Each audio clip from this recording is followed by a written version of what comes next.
Ahoj, dnes sa porozprávame o knihe Corrupt, alebo Korupt, opravte ma.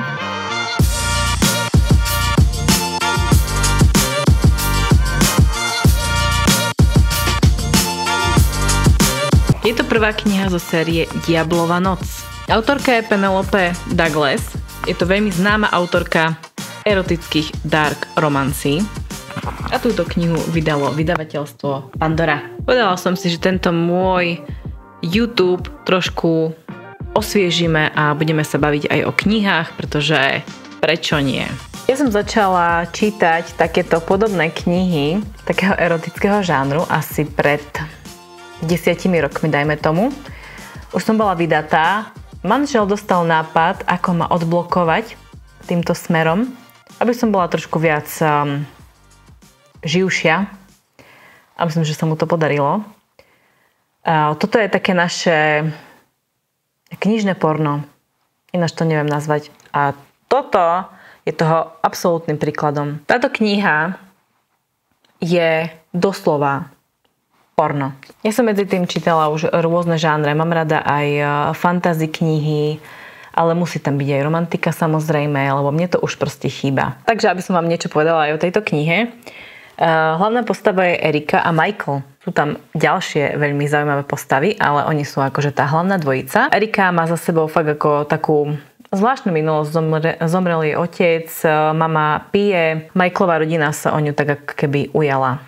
V tejto dobe už má, myslím, že 19. Prelína sa tam aj minulosť 3 roky späť. Michael je teda najstarší syn rodiny, ktorá sa o ňu sem tam aj stará, ale jej priateľ je Trevor. Trevor je Michaelov brat. Ako keby odjak živa ich spájajú spolu s Trevorom. Vidia ich budúcnosť. Ale Erika nikdy nesnívala o Trevorovi, ale skôr o Michaelovi. A Michael je taký ten zaťatý chlapec, zlý, nepríjemný darebák. Ale športovec. Je to vrcholový basketbalista, veľmi úspešnú kariéru má. Chodia spolu na strednú, potom odíde, chodia na výšku, no samozrejme ako. To sa všetko dozviete až neskôr. Každý rok, keď je Halloween, hovoria tomu Diablova noc, vtedy Michael a ešte ďalší jeho traja kamaráti niečo vystrelia. Vystrelia si proste z celého mesta, majú masky, každý má masku inú, dosť akože to sú strašidelné tie masky. A robia rôzne neplechy po meste. A sú tým dosť známi. No a čo všetko sa tam stane, to sa dozviete naozaj, až keď si to prečítate. Určite nechcem spoilerovať. Mne sa strašne páčili milostné scény, boli že top. Bolo to brutálne, bolo to srdcervúce, napínavé, zvrátené. Áno, zvrátené to bolo sem tam naozaj. Brutálne sexy. A bola tam trojka, to vám musím predsadiť. Bola tam trojka. Nestalo sa mi, že by takú scénu som v nejakej knihe čítala a bola som v šoku, ale bolo to dobré. Tá kniha vyzerá, že je strašne hrubá, že to budete čítať dlho. Ale to je vyše 400 strán. To sú len hrubé papiere.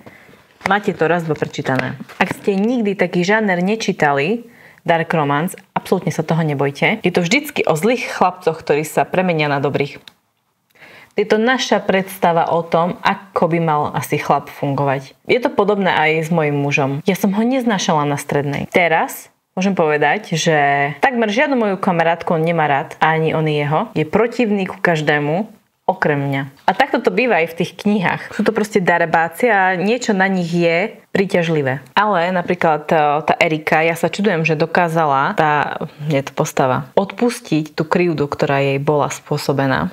Ja neviem, či by som to dokázala. Taktiež boli dobré ešte tie bonusové kapitolky, tie bonusové strany úplne odhalili niečo, čo ja to milujem, niečo z minulosti, keď sa to všetko pospájalo. Toto vzbožňujem, keď to má autorka takto premyslené dopredu. Takisto, čo sa týka prekladu, je úplne v poriadku. Nie sú tu žiadne nezmysly. Neznášam naozaj, keď tým častiam, partiám nášho tela hovoria úd a rôzne. Akože to fakt, ako niektoré názvy sú strašné. Tuto tak zapasovalo pekne.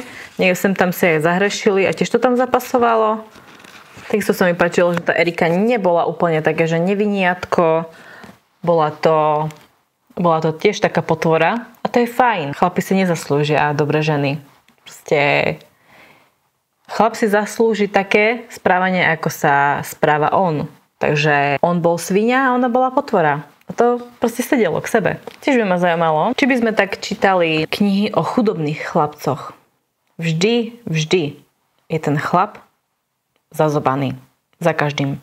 Rozumiem, že je to pre nás príťažlivé, lebo žena chce byť zabezpečená. Tak máme to tak od prírody, pretože aby zabezpečila svoje potomstvo, musí pri nej stať chlap, ktorý to zariadi, lebo nemôže žena vychovávať deti a ešte ku tomu aj zarábať peniaze.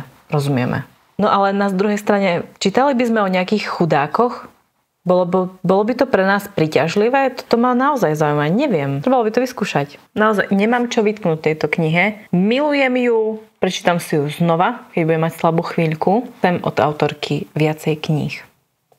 A som ochotná aj v angličtine čítať, aj keď neviem, či si ju tak užijem. Ale choďte do toho. Ak nie ste puritánky, ale ste otvorené takémuto žánru, tak určite do toho choďte. Neoľutujete.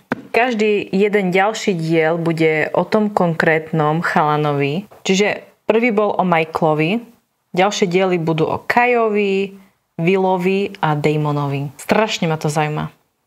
Lebo samozrejme, že všetci sú brutálne sexy, krásni a prachatí. Utopia. Túto knihu mi poskytol Martinus. Za to brutálne ďakujem. A idem si v tejto vlne. No a tie ďalšie knihy, čo ma tam čakajú, také nejaké smiešné romantiky, ani nemám chuť čítať. Jak začnete čítať niečo také, budete stále pritvrdzovať.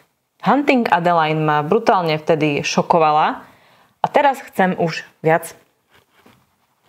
Už mi to príde také, že už to posunulo moje hranice. Takže to by bolo asi všetko ku tejto knihe. Už ma viac toho nenapadá. Ja ani nemám žiadne poznámky. Ja si to idem vždy takto z hlavy. Aký mám pocit z tej knihy, tak ja si idem ten flow. Jediné, čo som mala napísané, bolo toto. Toto bolo ku Gotikáne, toto bolo k Corruptu. Takže ja mám len také odrážky, aby som nezabudla niečo, ale inak ako si idem ten dojem.